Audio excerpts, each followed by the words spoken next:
বিসমিল্লাহির রহমানির রহিম। সংগ্রামী সকল ফেসবুক ভাই বোন বন্ধু, বাংলাদেশের বাইরে এই ভিডিওটি যে যেখান থেকে দেখবেন, আমার পক্ষ থেকে জানাই সংগ্রামী সালাম। আসসালামু আলাইকুম। সম্মানিত উপস্থিতি, একটি জিনিস আমি কিন্তু আপনাদের আমার কাছে যেটা মনে হচ্ছে, এখন আপনাদের কাছে কি মনে হচ্ছে আমি জানি না, তবে আমার কাছে যেটা মনে হচ্ছে, এই যে 5ই আগস্টের ছাত্র জনতার অভ্যর্থনে হাসিনা এবং শেখ রেহানাকে নিয়ে ভারতে কিন্তু পালিয়ে গেছে, এটা কিন্তু আমরা সবাই জানি। তো এই যে ভারতে যাওয়ার পরে ভারত একটি ব্যক্তি বা দুইটা ব্যক্তির পুরে ডিপেন্ড করে বাংলাদেশের পুরে কিন্তু বিভিন্ন ধরনের কথা, উস্কানিমূলক কথা বলছেন এবং বিভিন্নভাবে আপনার হেয় করার জন্যে চেষ্টা করছে। তো এটা আমার কাছে ভারতকে মনে হচ্ছে যে এটাকে একটি ব্যক্তির ভালো চাই, বাংলাদেশের মানুষের ভালো চাই না।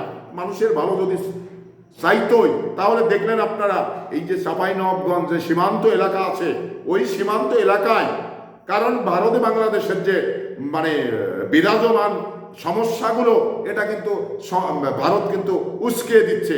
ভারত উস্কিয়ে দেওয়ার কারণেই ভারতের জনগণ বাংলাদেশে এসে ঢুকে এই ধরনের অন্যায় অবিচার করে যাচ্ছেন এবং এইগুলো করাচ্ছেন। আমি মনে করি সেটা হলো যে হাসিনা এই দীর্ঘ সময় ক্ষমতায় জোর করে থাকায়, যে ক্ষমতা চলে যাওয়ার পরে ওনার ভেতরের মানুষটা, ভেতরের জানোয়ারটা ওনাকে কুরে কুরে খাচ্ছে।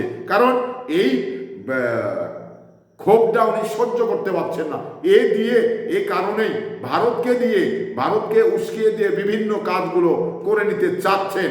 আপনারা দেখেছেন যে বাংলাদেশে হাসিনা ক্ষমতায় থাকা অবস্থায় ভারত যে সমস্ত খুন করেছেন, গুম করেছেন, ভারতের এসে এদেশের মানুষকে জোর করে কালো গাড়িতে ধরে নিয়ে গেছেন, এগুলো কিন্তু চলমান ছিল।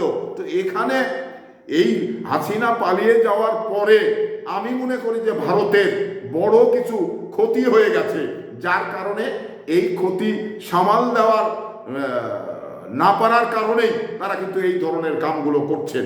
আবারও তারা কিন্তু বাংলাদেশে একটা সংঘর্ষ তৈরি করে দিতে চাচ্ছেন, এটা কিন্তু ভারত মনে করছেন। তবে আমি মনে করি সে পাশের একজন রাষ্ট্র হিসাবে বন্ধুসুলভ আচরণ করার কথা ছিল, কিন্তু ভারত সেটা না করে যে আগ্রাসী মনোভাব দেখিয়ে ভারতের বাংলাদেশের মানুষ এবং ভারতের মানুষকে উস্কে দিয়ে যেভাবে যুদ্ধ লাগানোর একটি চেষ্টা করছেন, আমার কাছে এটা মনে হচ্ছে যে এই হাসিনা ভারতকে দিয়ে এগুলো করাচ্ছে। কারণ ভারতের এত কিছু মাথা ব্যথার কোনো কারণ আমি দেখি না, কিন্তু কারণ একটি, সেটা হলো যে হাসিনাকে দিয়ে এই ধরনের কাজগুলো বাংলাদেশে আবারও করিয়ে নিতে চাচ্ছে। কারণ আপনারা দেখেছেন হাসিনা যখন ক্ষমতায় ছিল তখন কিন্তু ভারতের নাগরিক 26,000 এদেশে চাকরি করে খেত। ভারতের বিভিন্ন সুযোগ সুবিধা বাংলাদেশ থেকে দিত, অন্যায় সুযোগ সুবিধাও কিন্তু দিত। এখন কিন্তু এই হাসিনা পালিয়ে যাওয়ার পরে এখন কিন্তু ভারত ওই সুযোগগুলো পাচ্ছে না। ভারত নাক গলাতে পারছে না। এই নাক গলাতে না পারার কারণেই ভারতের কিন্তু বড় মাথা ব্যথার কারণ হয়ে গেছে, যার কারণে আজকে বাংলাদেশের মানুষের পরে যে আচরণ ভারত করতে চাচ্ছে, এটা কিন্তু আসলেই শিষ্টাচার বহির্ভূত কাজ।